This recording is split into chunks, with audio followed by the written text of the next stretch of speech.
This week, I've been reminded over and over of Jesus' beautiful invitation in Matthew 11:28, "Come to me, all of you who are weary and carry heavy burdens, and I will give you rest." That verse and the two following it are rendered this way in the Message translation. Are you tired, worn out, burned out on religion? Come to me. Get away with me and you'll recover your life. I'll show you how to take a real rest. Walk with me and work with me. Watch how I do it. Learn the unforced rhythms of grace. I won't lay anything heavy or ill-fitting on you. Keep company with me and you'll learn to live freely and lightly.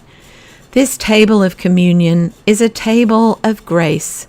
This table is a place where we can know and receive God's full acceptance and love, because this is a place where we remember and receive Jesus Christ's sacrifice for us.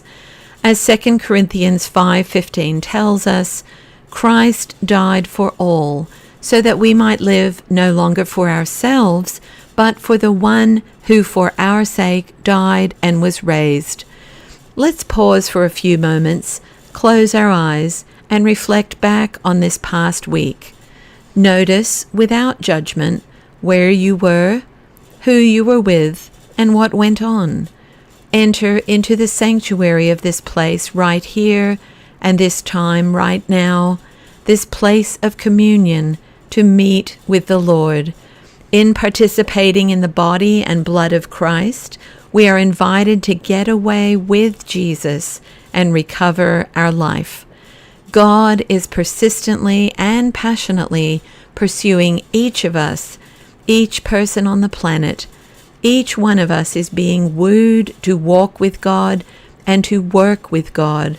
As we engage more fully in this beautiful relationship for which we were created, Jesus teaches us unforced rhythms of grace, and we begin to learn to live freely and lightly, no matter who we are, who we're with, or what circumstances are going on in or around us. As we receive the bread and the cup today, be aware that we are receiving real, fresh grace from Christ. Hear God's heart, precious brothers and sisters. God is with you. God is for you. The Lord will never leave you or abandon you. Jesus is with you always. On the night that Jesus was betrayed, he took the bread and said, "This is my body which is given for you. Do this in remembrance of me." Let's eat together. Again, Jesus took the cup and said, "This is my blood of the new covenant poured out for you. Do this in remembrance of me." Let's drink together.